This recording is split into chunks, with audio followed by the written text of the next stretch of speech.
नमस्कार दोस्तों, कैसे हैं आप सब। मैं डॉक्टर सोनवीर सिंह, राजकीय पॉलिटेक्निक जानसठ मुजफ्फरनगर से आज के इस सेशन में आप सभी का स्वागत करता हूं। दोस्तों, आज के इस वीडियो में हम 31 अगस्त से 4 सितंबर के दौरान संयुक्त प्रवेश परीक्षा 2021 जो होने जा रही है, उसमें प्रतिभाग करने वाले अभ्यर्थियों के लिए आवश्यक दिशा निर्देश पर हम चर्चा करेंगे कि जो भी अभ्यर्थी उस परीक्षा में भाग लेना चाह रहे हैं, परीक्षा देना चाह रहे हैं, उनको परीक्षा के दौरान कौन कौन से ऐसे आवश्यक निर्देश हैं जो उन्हें फॉलो करने चाहिए और कौन कौन सी सावधानी है जिसको वो उस दौरान बरतनी चाहिए, उस पर हम चर्चा करेंगे। तो जो भी परीक्षा 31 अगस्त से हो रही है, जिसे हम संयुक्त प्रवेश परीक्षा 2021 नाम दे रहे हैं, जो joint entrance examination council of Uttar Pradesh JEECUP जिसे हम बोलते हैं के माध्यम से प्रतिवर्ष संचालित कराई जाती है, जिसके माध्यम से पॉलिटेक्निक जो छात्र, जो कैंडिडेट, जो अभ्यर्थी पॉलिटेक्निक या डिप्लोमा करना चाहते हैं, उनके लिए परीक्षा संचालित कराई जाती है और उसके माध्यम से ही उनको राजकीय और अनुदानित और जो भी प्राइवेट संस्थाएं वो उसी काउंसिल के माध्यम से आवंटित की जाती हैं। तो आइए हम सबसे पहले देखेंगे इंस्ट्रक्शंस फॉर ऑनलाइन एग्जाम, क्योंकि ये परीक्षा इस बार सीबीडीटी यानी जिसे हम बोलते हैं कंप्यूटर बेस्ड टेस्ट, सीबीटी के माध्यम से हो रही है। कंप्यूटर बेस्ड टेस्ट है, ठीक है, जिसे संयुक्त प्रवेश परीक्षा 2021 को ऑनलाइन करने हेतु आवश्यक दिशा निर्देश में हम आज चर्चा करेंगे। कंप्यूटर आधारित प्रवेश परीक्षा हेतु अभ्यर्थियों के लिए जो भी दिशा निर्देश काउंसिल के द्वारा जारी किए गए हैं, आज हम उस पर चर्चा करेंगे। तो आज के इस वीडियो में हम 3 सेक्शन पे बात करेंगे। जो भी छात्र छात्राएं आज इस चैनल से पहली बार जुड़े हैं, उनसे निवेदन है कृपया चैनल को सब्सक्राइब कर लीजिए और नीचे बने बेल आइकन्स को भी क्लिक कर लीजिए, जिससे आपको लेटेस्ट अपडेट्स और नोटिफिकेशंस प्राप्त होते रहें। पहला हम इसमें 3 जनरली तरह चर्चा करेंगे। पहला हम अभ्यर्थियों के लिए सामान्य निर्देश हैं। जो भी अभ्यर्थी ये परीक्षा देने जा रहे हैं, जो 31 अगस्त से 4 सितंबर के बीच होगी, उनके लिए सामान्य निर्देश क्या हैं, ऐसे कौन कौन से निर्देश हैं जिनका उन्हें पालन करना चाहिए। अगर वो इस गलती को नहीं करेंगे तो वो एक अच्छी परीक्षा दे सकते हैं और किसी भी अप्रिय परिस्थिति से वो बच सकते हैं। तो पहला हम सामान्य निर्देश पर चर्चा करेंगे। उसके बाद दूसरा जो पॉइंट होगा वो प्रैक्टिस टेस्ट की प्रक्रिया होगी। इस परीक्षा के दौरान अभ्यर्थी को अपनी मुख्य परीक्षा देने से पहले उसको एक प्रैक्टिस टेस्ट की प्रक्रिया भी कराई जाएगी। उसके माध्यम से छात्र ये दे सकता ये जान सकता है कि जो भी प्रश्न उसके द्वारा हल किए जा रहे हैं वो सिस्टम में रिकॉर्ड हो रहे हैं कि नहीं हो रहे हैं, इस तरह की जानकारी वो एश्योर हो ले, सुनिश्चित कर ले, इसलिए प्रैक्टिस टेस्ट की प्रक्रिया रखी गई है। तीसरा जो पॉइंट है इसमें जो वो है आपकी मुख्य वास्तविक परीक्षा, कि आप प्रैक्टिस टेस्ट के बाद फिर आपकी मेन परीक्षा स्टार्ट होगी, क्योंकि ये सीबीटी के माध्यम से हो रही है। पिछले साल भी कुछ वर्ग की परीक्षा सीबीटी के माध्यम से, कंप्यूटर बेस्ड टेस्ट के माध्यम से की गई थी, लेकिन इस बार कोविड प्रोटोकॉल को ध्यान में रखते हुए सभी वर्गों के लिए ये परीक्षा ऑनलाइन कराई जा रही है। माननीय मुख्यमंत्री के निर्देशानुसार सारी परीक्षाएं ऑनलाइन हो रही हैं, तो इसमें सभी वर्गों की परीक्षा ऑनलाइन है। तो ऑनलाइन परीक्षा के लिए आपको किस तरीके से उस परीक्षा को देना है, ये आपको परीक्षा से पहले सब चीजें जानना बहुत आवश्यक है। तो आप इस वीडियो में बने रहिए, जिससे आपको परीक्षा से पहले संपूर्ण जानकारी आपको प्राप्त हो जाएगी। तो कंप्यूटर आधारित प्रवेश परीक्षा के लिए अभ्यर्थियों के लिए सबसे पहले हम जो पहला पॉइंट था, जो सामान्य निर्देश है, उन पर चर्चा करेंगे। तो सबसे पहला जो बिंदु आता है इसमें, जिसमें हम बात करते हैं संयुक्त प्रवेश परीक्षा पॉलिटेक्निक 2021 की कंप्यूटर आधारित प्रवेश परीक्षाओं का आयोजन दिनांक 31/8/2021 से 4/9/2021 को 3 पालियों में होगा। ये इस चीज को आप ध्यान में रख लें कि जो परीक्षा है आपकी वो 31 अगस्त से लेके 4 सितंबर के बीच में होगी, जिसकी समय सारणी आपके लिए जारी कर दी गई है। आप सभी लोगों को वो समय सारणी पता होगी कि समय पर कौन से वर्ग की परीक्षा किस स्थिति में है, क्या टाइमिंग है। फाइन। तो ये परीक्षा आपकी 3 पालियों में होगी और 31 अगस्त से 4 सितंबर के बीच में। जो भी अभ्यर्थी ये परीक्षा दे रहे हैं, जो छात्र छात्राएं, जो भी स्टूडेंट कैंडिडेट जो भी इसमें पार्टिसिपेट करेंगे, jackup.nic.in से डाउनलोड किए हुए प्रवेश पत्र में अंकित परीक्षा विवरण के अनुसार निर्धारित परीक्षा केंद्र पर दिए गए समय परीक्षा प्रारंभ होने के 90 मिनट पूर्व पहुंचेगा। यानी पहली बात तो आप सभी अपना jeecup.nic.in की जो वेबसाइट है, इससे अपना प्रवेश पत्र वो डाउनलोड कर लेंगे। उस प्रवेश पत्र पर आपकी परीक्षा का विवरण दिया होगा कि आपकी परीक्षा किस तिथि में है और किस समय पर है और किस सेंटर पर है, किस केंद्र पर है, ये तीनों चीजें उसके अंदर विवरण में दी होंगी। अब आपको ध्यान ये रखना है कि जो भी आपको आवंटित परीक्षा केंद्र है, उस परीक्षा केंद्र पर आपको परीक्षा होने की तिथि जो भी है आपकी, उस तिथि में और जो भी समय, उस समय से 90 मिनट पूर्व आपको पहुंचना है, यानी लगभग 1.5 घंटे पहले आपको सेंटर पर पहुंच जाना है। ये ध्यान रखें कि आप जैसे ऑफलाइन परीक्षाएं होती है उसमें आप 10-15 मिनट पहले पहुंचते हैं, उसका ध्यान रखना आपको। ऑनलाइन परीक्षा में बहुत सारी फॉर्मेलिटीज होती हैं, बहुत सारी ऐसी प्रक्रिया होती है जो आपकी स्टार्ट होने से पहले की जाती है। वहीं पर सेंटर पर कैंडिडेट रजिस्ट्रेशन वगैरह सब कुछ होता है, तो इसलिए आपको वहां पर समय से पहुंचना बहुत जरूरी है। लगभग 1.5 घंटे पहले आपको सेंटर पर पहुंचना होगा। उसके बाद आपको यह भी ध्यान रखना है कि अभ्यर्थी अपने साथ कोविड-19 से बचाव हेतु आवश्यक वस्तुएं यथा फेस मास्क, सैनिटाइजर इत्यादि ला सकेगा। यानी आपको फेस मास्क और सैनिटाइजर लाने की पर अनुमति होगी, आप वो ला सकते हैं, लेकिन बिना फेस मास्क के प्रवेश वर्जित है। सैनिटाइजर तो आपको सेंटर पर भी प्रोवाइड किया जाएगा जहां भी आपका केंद्र है वहां पर, लेकिन मास्क आपको जरूर लगा के आना है। बिना मास्क के आपको प्रवेश नहीं दिया जाएगा, तो इसके विशेष ध्यान रखना है। कोविड-19 के जो प्रोटोकॉल हैं उसका आपको संपूर्णतः पालन करना है। अभ्यर्थी अपने साथ परीक्षा प्रवेश पत्र, मूल पहचान पत्र, Aadhaar card, driving licence, voter ID card, photo युक्त पासबुक, अन्य सरकारी पहचान पत्र तथा एक काला नीला पेन लेकर आएगा। यानी अभ्यर्थी को अपने साथ में परीक्षा में क्या क्या लाना है? एक अपना प्रवेश पत्र, उसके साथ साथ अपना एक मूल पहचान पत्र। पहचान पत्र में आप आधार कार्ड ला सकते हैं, ड्राइविंग लाइसेंस ला सकते हैं, वोटर कार्ड ला सकते हैं, आईडी कार्ड ला सकते हैं, फोटो युक्त कोई भी पासबुक हो आपकी, या कोई और सरकारी पहचान पत्र अगर आपके पास है तो वो आप ला सकते हैं। इसके साथ साथ एक काला और नीला पेन, ठीक है। उक्त के अतिरिक्त अभ्यर्थी अपने साथ कोई अन्य सामग्री जैसे सादा लिखित छपा कागज, फोन, इलेक्ट्रॉनिक उपकरण आदि नहीं ला सके। ये ध्यान रखना है कि केवल आपको अपना एक मूल पहचान पत्र और प्रवेश पत्र और ब्लैक और ब्लू पेन के अलावा और कुछ नहीं लेके आना। कोई भी सादा कागज, कोई लिखा हुआ कागज, छपा हुआ कागज, फोन, इलेक्ट्रॉनिक्स कोई भी उपकरण, ये सब की मनाही है, वो आपको नहीं लेकर आना। परीक्षा केंद्र पर अभ्यर्थी अपना प्रवेश पत्र एवं पहचान पत्र प्रस्तुत करेगा। जब आप परीक्षा केंद्र पर अपनी निर्धारित तिथि पर पहुंचेंगे समय से 1.5 घंटे पहले, तो वहां पर आपको अपना पहचान पत्र और प्रवेश पत्र दोनों प्रस्तुत करने पड़ेंगे रजिस्ट्रेशन काउंटर पर। पहचान के उपरांत अभ्यर्थी का रजिस्ट्रेशन डेस्क जो बनी होगी वहां पर एक, उस डेस्क पर आपको ये दोनों पहचान पत्र और प्रवेश पत्र दोनों चीजें दिखानी पड़ेंगी। जब ये आप दिखाएंगे उसके बाद आपका फोटो और बायोमेट्रिक दोनों चीज सेंटर पर प्राप्त की जाएंगी, ठीक है। और ये दोनों जब आपकी बायोमेट्रिक हो जाएगी और आपका फोटो क्लिक हो जाएगा वहां पर, फिर आपको एक नोड वहां पर आवंटित किया जाएगा, एक कंप्यूटर का नंबर आवंटित किया जाएगा कि जिस कक्ष में आप पहुंचेंगे, कंप्यूटर कक्ष में जिसमें आपकी परीक्षा होगी, उस कक्ष में कौन से नंबर के कंप्यूटर पर आपको बैठना है, ये भी आपको रजिस्ट्रेशन जो भी डेस्क होगी उस पर बता दिया जाएगा। तो आपको समय का विशेष ध्यान रखना है, 1.5 घंटे पहले आपको सेंटर पर पहुंचना है। प्रवेश परीक्षा हेतु आवेदन करते समय यदि कोई त्रुटि जैसे नाम, माता पिता का नाम, जन्म तिथि, कैटेगरी, सब कैटेगरी इत्यादि हो गई हो तो उसे रजिस्ट्रेशन डेस्क पर सूचित कर सुधार करा लें। जब आप कभी कभी क्या होता है कि स्टूडेंट क्योंकि 10th करने के बाद हाई स्कूल करते हैं, बहुत ज्यादा मैच्योर नहीं होते, तो जल्दबाजी में फॉर्म या किसी और के द्वारा फॉर्म भरने के कारण वो जो है गलतियां कर जाते हैं। तो आपको विशेष ध्यान रखना है कि आपके फॉर्म में आपके नाम, माता पिता का नाम, जन्म तिथि, आपकी कैटेगरी, सब कैटेगरी, ये सभी चीजें आपके रजिस्ट्रेशन, अगर उसमें आप भली भांति उसे चेक कर लें, अगर उसमें कोई त्रुटि हो तो उसे रजिस्ट्रेशन डेस्क पर आप सूचित करें और उसमें सुधार अवश्य करा लें। क्योंकि आपका जो डेटाबेस काउंसिल से जो आपकी नाम, पिता का नाम, जो भी डेटा है वो फिर आपका बोर्ड परिषद में जाता है जहां से आपके एग्जाम होते हैं, तो वहां पर कोई आपको परीक्षा परेशानी ना हो, तो इसको विशेष ध्यान रखें। अक्सर कॉलेज में एडमिशन के टाइम पे बच्चे फिर इन्फॉर्म करते हैं कि सर हमारे डेट ऑफ बर्थ में गलती है, हमारे पिता के नाम में गलती है, और वो ऑलरेडी फॉर्म भरते वक्त ये गलतियां करते हैं, तो इसका विशेष ध्यान रखें।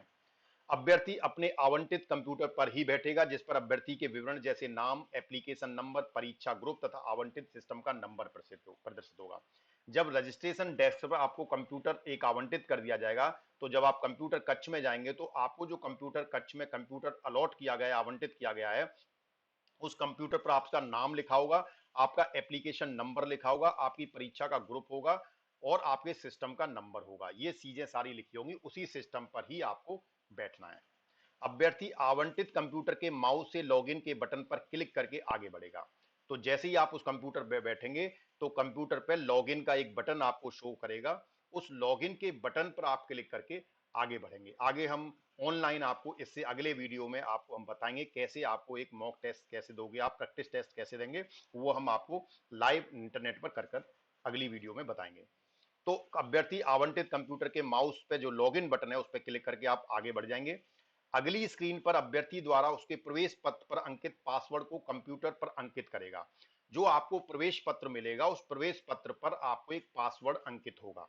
ठीक है, उस पासवर्ड को आपको जब आप उस लॉगिन वाले बटन पर क्लिक करेंगे और जैसे ही आगे बढ़ेंगे तो वो आपसे एक पासवर्ड मांगेगा। ठीक है, तो पासवर्ड केवल स्क्रीन पर प्रदर्शित वर्चुअल कीबोर्ड और माउस के माध्यम से ही भरा जा सके। यानी जो पासवर्ड आपको भरना है उसको आपको वर्चुअल कीबोर्ड, आपकी स्क्रीन पर एक कीबोर्ड आ जाएगा और उसे माउस के माध्यम से उस कीबोर्ड पर क्लिक करके ही आपको उसे भरना है। यानी जो कंप्यूटर पे कीबोर्ड है उसकी बजाय आपको वर्चुअल कीबोर्ड का यूज करना है। वर्चुअल कीबोर्ड हम उसे बोलते हैं जो आपकी स्क्रीन पर एक कीबोर्ड आएगा और माउस से आप उसकी बटन को क्लिक करेंगे और वो पासवर्ड आप उसमें एंटर कर देंगे। देन पासवर्ड भरने के पश्चात स्क्रीन पर अभ्यर्थी के विवरण तथा फोटो जो आवेदन पत्र में भरा गया है था के साथ रजिस्ट्रेशन के समय परीक्षा केंद्र पर ली गई फोटो भी प्रदर्शित होगी। जैसे ही आप पासवर्ड भरेंगे, ठीक है, तो आप पासवर्ड भरने के बाद जब आप उसे आगे बढ़ेंगे तो उसमें आपके पूरा अभ्यर्थी का विवरण, उसकी फोटो, कौन सी फोटो, जो आवेदन पत्र में भरा गया था, ठीक है, उसके साथ रजिस्ट्रेशन के समय आपकी एक फोटो ली गई थी, ठीक है, वो होगी वहां पर। ठीक है, दो फोटो आपको वहां शो होंगी। अभ्यर्थी माउस से क्लिक करके अगली स्क्रीन पर जाएंगे। ये जब विवरण आपको दिखाई दे जाएगा तो माउस से क्लिक करके आप इससे अगली स्क्रीन पर आगे बढ़ जाएंगे। मुख्य परीक्षा से पूर्व स्क्रीन पर निर्देश प्रदर्शित होंगे। यानी जो आपकी मुख्य परीक्षा होगी उससे पहले आपकी स्क्रीन पर कुछ निर्देश प्रदर्शित होंगे। अभ्यर्थी निर्देशों को ध्यानपूर्वक पढ़ने, जो भी निर्देश आते हैं उनको आप ध्यानपूर्वक पढ़ें। पहले आप जब परीक्षा दिए होंगे, आपने अपनी हाई स्कूल परीक्षा दी होगी, आपने अपना 9th की परीक्षा दी होगी, तो आपने देखा होगा आपकी जो परीक्षा होती है उस परीक्षा से पूर्व आपके क्वेश्चन पेपर पर कुछ निर्देश लिखे रहते हैं। जैसे कि समय कितना है इसका, कितने इसके मार्क्स हैं, आपको नोट में भी कुछ चीजें लिखी रहती हैं कि कितने क्वेश्चंस आपको करने हैं, ठीक है, कौन सा क्वेश्चन कंपलसरी है, इस तरह के कुछ भी निर्देश आपके पास लिखे रहते हैं। आपको उन निर्देशों को भली भांति पढ़ लेना है, ध्यान पूर्वक पढ़ना है। कोई जल्दबाजी आपको एग्जाम में नहीं करनी, क्योंकि आप जल्दबाजी में अगर ये निर्देश छोड़ जाते हैं फिर गलतियां करते हैं तो बहुत बड़ा नुकसान उठा सकते हैं। उसके बाद जब आप निर्देशों को पढ़ लेंगे, इसके पश्चात अभ्यर्थी आप उसे आई एग्री या मैं सहमत हूं जो बटन होगा उस पर आप माउस से क्लिक करके अगली स्क्रीन पर बढ़ जाएंगे। ठीक है, तो सारे जो भी निर्देश आपको प्रदर्शित होंगे निर्देश को पढ़ने के बाद जब आप एग्री हो जाएंगे, उन निर्देशों से सहमत होंगे, तो आप आगे बढ़ जाएंगे। अगली स्क्रीन पर परीक्षा में उत्तर देने व चिन्हित करने में सहायक और प्रयुक्त होने वाले विभिन्न चिन्ह सिंबल का विवरण दर्शाया गया होगा। ठीक है, आगे जो आई एग्री के बाद जो अगली जो आपकी स्क्रीन होगी, उस स्क्रीन पर आपको परीक्षा में जो भी आप उत्तर देंगे, उत्तर देने या उसे चिन्हित करने में जो सहायक होंगे और प्रयुक्त होने वाले विभिन्न चिन्ह, जो भी सिंबल्स होंगे, वो आपको दर्शाए जाएंगे। ठीक है, अभ्यर्थी पेज पर दर्शाई गई जानकारी का भली भांति अध्ययन कर लें, तत्पश्चात माउस से क्लिक करके अगली स्क्रीन जाए। यानी पहली स्क्रीन पर आपको अभ्यर्थी को निर्देश मिलेंगे जिन्हें आप भली भांति पढ़ लें। जब उन निर्देशों से आप एग्री होंगे, सहमत होंगे, तो आप फिर दोबारा से बटन पर क्लिक करेंगे और अगली स्क्रीन पर पहुंच जाएंगे। अगली स्क्रीन पर आपको कुछ सिंबल्स दिखाई देंगे, कुछ चिन्ह दिखाई देंगे। वो चिन्ह आपको परीक्षा में जो आप उत्तर देंगे उस उत्तर के अनुसार वो चिन्ह आपका हर एक चिन्ह का एक मतलब होगा, वो भी हम आगे डिस्कस करेंगे कौन से चिन्ह का क्या मतलब होगा। तो वो अभ्यर्थी उन चिन्हों का भली भांति अध्ययन कर लेंगे। ठीक है, उसके बाद माउस से आप अगली स्क्रीन पर क्लिक करके अगली स्क्रीन पर पहुंच जाएंगे। ठीक है, मुख्य परीक्षा शुरू होने से पूर्व अभ्यर्थी को प्रैक्टिस टेस्ट देना होगा। जब आपने सामान्य निर्देश पढ़ के आप अपना लॉगिन कर लिया, लॉगिन करके आपने पासवर्ड डाल दिया, पासवर्ड डाल के आप अपनी स्क्रीन पर गए, स्क्रीन में आपने अपना विवरण चेक कर लिया, विवरण चेक करने के बाद माउस पे क्लिक किया तो आप अगली स्क्रीन आई आपकी निर्देशों की, उसे क्लिक करने के बाद फिर आप नेक्स्ट सिंबल वाली स्क्रीन पर पहुंचे जहां आपको विभिन्न प्रकार के चिन्ह आए। उसके बाद फिर आप अपनी मुख्य परीक्षा को शुरू होने से पहले जब आपने निर्देश सारे पढ़ लिए, उसके बाद दूसरा जो आपका सेक्शन था प्रैक्टिस टेस्ट का, उसमें आपको एक प्रैक्टिस टेस्ट की सुविधा भी उपलब्ध होगी। प्रैक्टिस टेस्ट समाप्त होने के उपरांत मुख्य वास्तविक परीक्षा आपकी प्रारंभ होगी जिसे देने के लिए आप आ रहे हैं। ठीक है, तो उससे पहले आपका सामान्य निर्देश और प्रैक्टिस टेस्ट, ये दो सेक्शन और होंगे। तो प्रैक्टिस टेस्ट की सुविधा आपकी रहेगी, उसको प्रैक्टिस टेस्ट को पूरा करने के बाद आप वास्तविक परीक्षा पे जाएंगे। अब हम आते हैं कि प्रैक्टिस टेस्ट की प्रक्रिया क्या होगी। ठीक है, एक बार हम उसके निर्देश पढ़ लेते हैं, फिर इसे वीडियो के माध्यम से और ऑनलाइन पोर्टल पर जाने के माध्यम से वेबसाइट पर जाकर हम कैसे करेंगे, ये भी हम आपको अगले वीडियो में दिखाएंगे। आज के वीडियो में हम केवल निर्देश पर अध्ययन कर रहे हैं। तो प्रैक्टिस टेस्ट की प्रक्रिया में क्या करना है आपको, अभ्यर्थी वास्तविक परीक्षा के शुरू होने से पहले प्रैक्टिस टेस्ट के माध्यम से वास्तविक परीक्षा का पूर्वाभ्यास एवं कंप्यूटर प्रक्रिया की सत्यनिष्ठा की जांच कर सकेगा।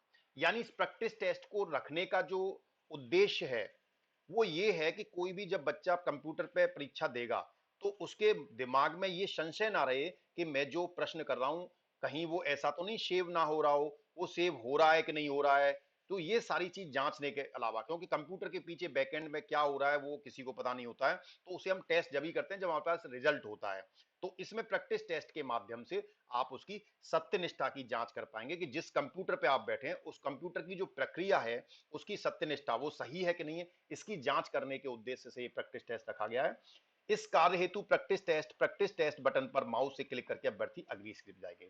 तो जैसे ही आपके स्क्रीन पर इन निर्देशों के बाद अगली स्क्रीन पर जो प्रैक्टिस टेस्ट का एक बटन आएगा, उस प्रैक्टिस टेस्ट के बटन पर आप जैसे ही क्लिक करेंगे वैसे ही आप प्रैक्टिस टेस्ट की अगली स्क्रीन पर पहुंच जाएंगे। उस पर क्या करना है आपको, अगली स्क्रीन पर अभ्यर्थी अपने परीक्षा के उत्तर देने के माध्यम में अंग्रेजी या हिंदी का विकल्प रेडियो बटन से चुन सकेंगे।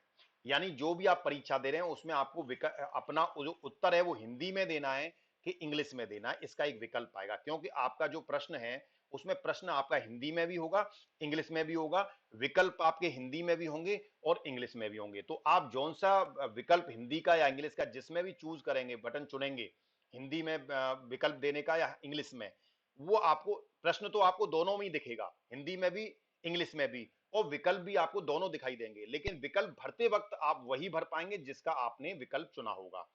अभ्यर्थी स्क्रीन के नीचे प्रदर्शित नेक्स्ट बटन पर क्लिक करके अगली स्क्रीन पर जाएंगे।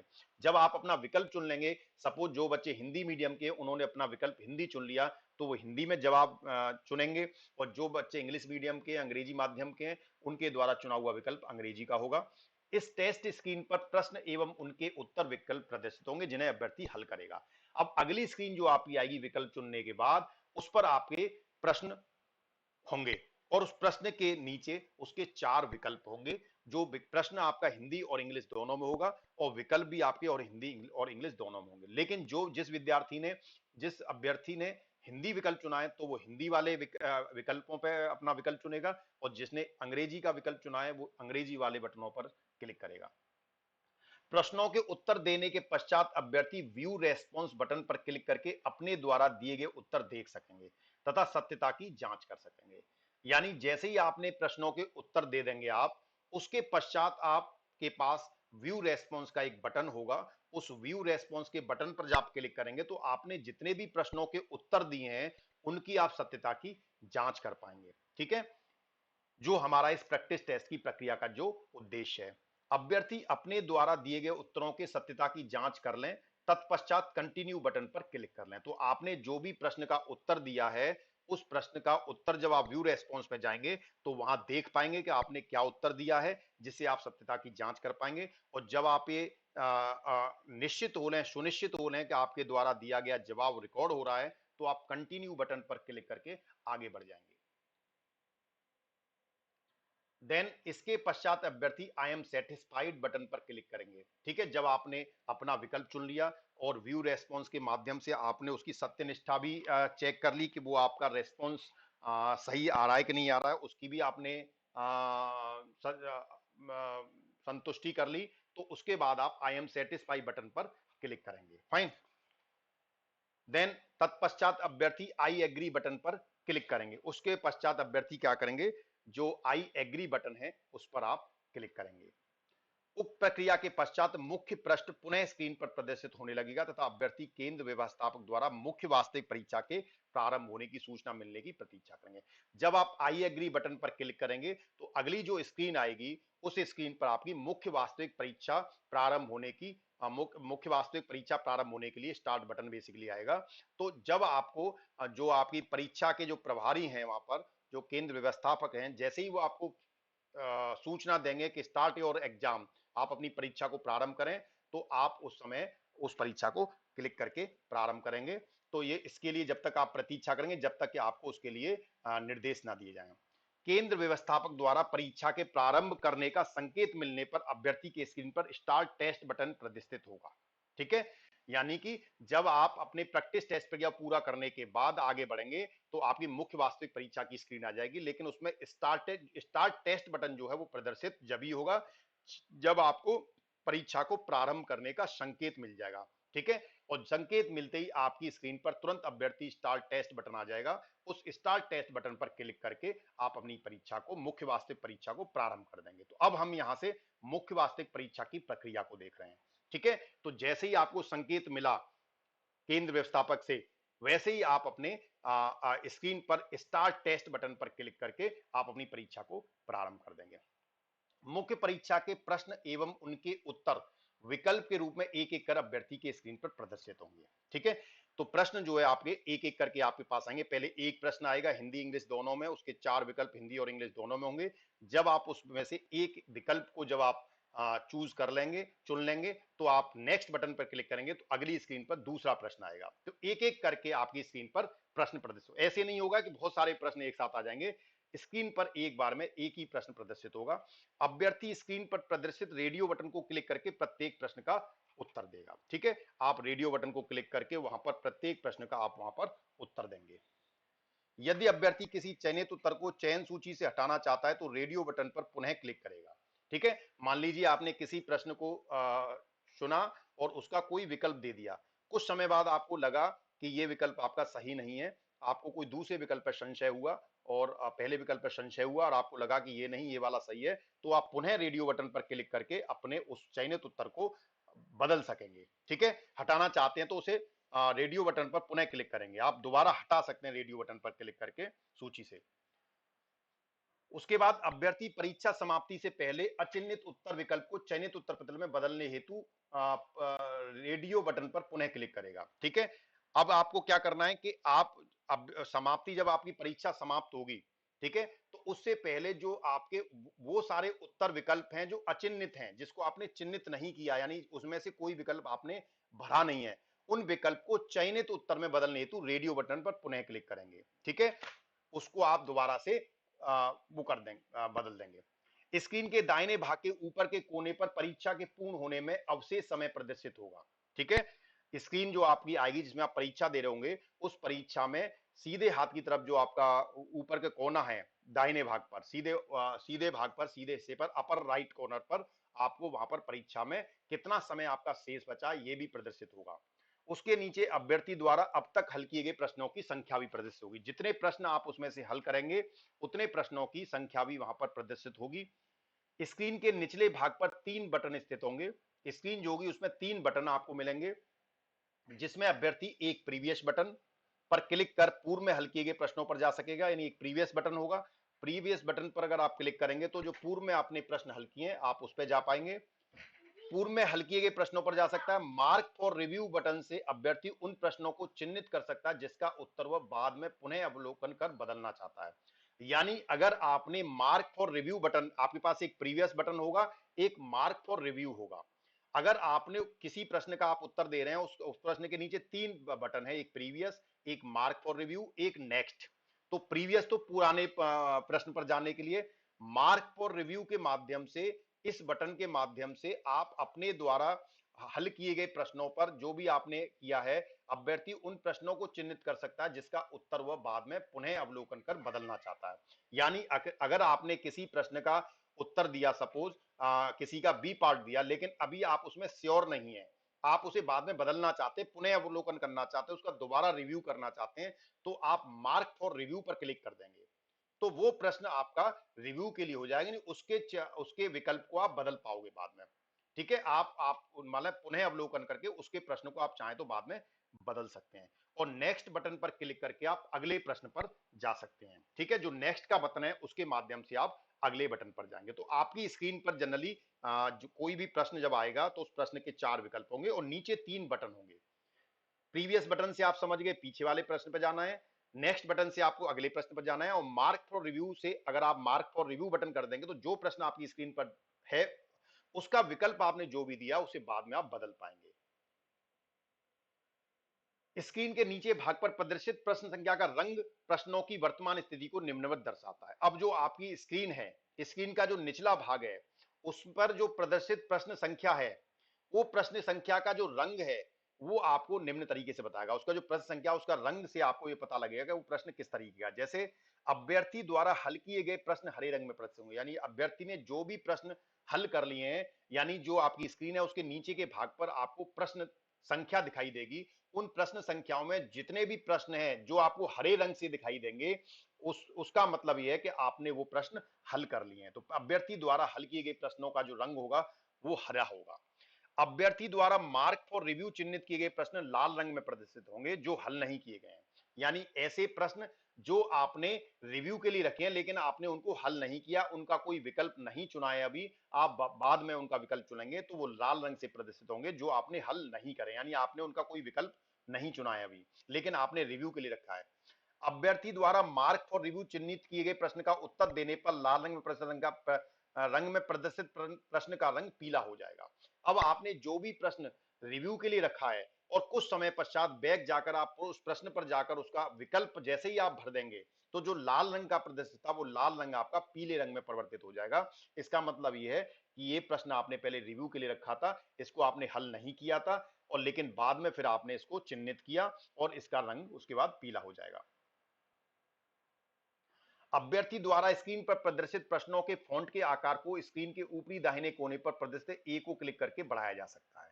यानी आपके स्क्रीन पर जो भी प्रश्न प्रदर्शित हो रहे हैं, तो कभी कभी ऐसा हो सकता है कि प्रश्न आपको दिखाई अच्छे से ना दे रहा हो, साफ ना दे रहा हो, तो आप उसके फॉन्ट को अगर बढ़ाना चाहें तो आपकी स्क्रीन पर ऊपर दाहिने कोने पर एक ए बना होगा। ए पे आप जैसे ही क्लिक करेंगे वैसे ही आपका फॉन्ट का साइज जो है वो बढ़ जाएगा, उस फॉन्ट के साइज को आप बढ़ा सकते हैं। परीक्षा के समाप्त होने के 15 मिनट पूर्व स्क्रीन के बाएं निचले कोने पर चेतावनी दर्शाई जाएगी। आपकी जो परीक्षा का जो समय है, उस समय के समाप्त होने से 15 मिनट पहले आपकी स्क्रीन पर बाईं तरफ निचले कोने पर आपको वार्निंग्स इश्यू होगी, चेतावनी दर्शाई जाएंगी, ठीक है, जिससे आपको यह पता लग जाए कि आपका समय समाप्त होने जा रहा है। परीक्षा के समाप्त होने के 10 मिनट पूर्व स्क्रीन पर द्वितीय चेतावनी दर्शाई जाएगी। यानी पहली आपको चेतावनी वार्निंग जो मिलेगी समय पूरा होने की, वो 15 मिनट पहले मिलेगी। दूसरी जो चेतावनी है वो 10 मिनट पहले मिलेगी और परीक्षा के समाप्त होने के 5 मिनट पूर्व यदि अभ्यर्थी ने सभी प्रश्नों के उत्तर दे दिए तथा परीक्षा पूर्ण कर लिया तो वह स्क्रीन पर नीचे प्रदर्शित I have completed the test button को क्लिक कर परीक्षा को समाप्त कर सकता है। ठीक है, यानी परीक्षा से 5 मिनट पहले तक अगर आपने पूरा अपनी परीक्षा कंप्लीट हो गई है तो I have completed the test button को क्लिक करके आप अपनी परीक्षा को समाप्त कर पाएंगे। अभ्यर्थी के लिए परीक्षा के अंतिम क्षणों में स्क्रीन पर फिनिश दी टेस्ट का एक चेतावनी बटन 3 बार प्रदर्शित किया जाएगा। अभ्यर्थी परीक्षा के अंतिम 50 सेकंड तक पुनः गो टू टेस्ट बटन पर क्लिक करके अपने पूर्व में दिए उत्तर को परिवर्तित कर सकता है।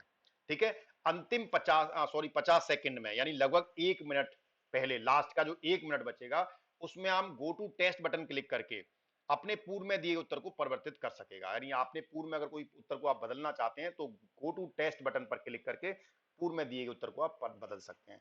अभ्यर्थी अगले स्क्रीन पर कंटिन्यू बटन को क्लिक करके अपनी परीक्षा समाप्त कर सकता है। उसके बाद आप कंटिन्यू कर देंगे तो आपकी परीक्षा उसके बाद फिनिश द टेस्ट के बाद, ठीक है, तो उसको आप अपनी परीक्षा को समाप्त कर पाएंगे। परीक्षा के समापन पर स्क्रीन के ऊपर थैंक यू पृष्ठ प्रदर्शित होगा। परीक्षा जैसे ही आपकी समाप्त हो जाएगी, आप फिनिश दी टेस्ट करेंगे, तुरंत कंटिन्यू लिखाएगा, कंटिन्यू बटन पर आप जैसे ही क्लिक करेंगे तो आपके सामने थैंक यू प्रदर्शित होगा, जो ये प्रदर्शित करेगा कि आपका पेपर परीक्षा जो है अच्छे तरीके से समाप्त होगी। परीक्षा समाप्ति के पश्चात हॉल में उपस्थित परिनिरीक्षक अभ्यर्थी से रफ पेपर जमा करा लेंगे। इसके पश्चात अभ्यर्थी परीक्षा हॉल छोड़ सकता है। ठीक है, जैसे ही परिनिरीक्षक जो भी इन्विजिलेटर आपके रूम में होंगे वो आपसे जो आपने रफ वर्क जिस पे किया उस पेपर को आपसे जमा करा लेंगे, उसके बाद आप कक्ष हॉल को छोड़ पाएंगे।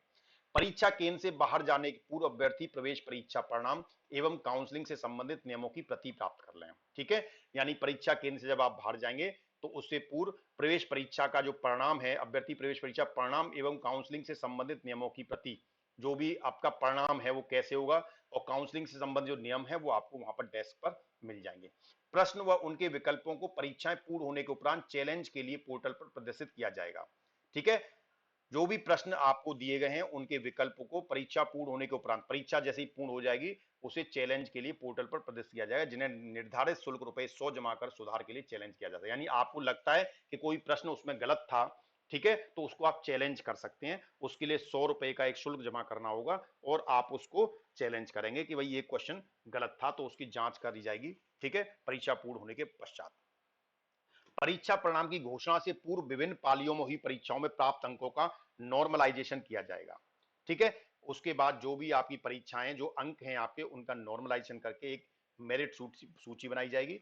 परिषद की वेबसाइट पर उपलब्ध नॉर्मलाइजेशन प्रक्रिया के अनुसार अंतिम ज्येष्ठ योग्यता सूची जारी कर सीट आवंटन काउंसलिंग प्रक्रिया प्रारंभ होगी। तो जो भी आपका परीक्षा का परिणाम आएगा उसका नॉर्मलाइजेशन किया जाएगा। नॉर्मलाइजेशन की प्रक्रिया क्या होती है उसका वेबसाइट पर ऑलरेडी प्रक्रिया उपलब्ध है। तो उसके आधार पर आपकी एक अंतिम योग्यता सूची जारी की जाएगी। उस योग्यता सूची के आधार पर आपका काउंसलिंग प्रक्रिया प्रारंभ होगी।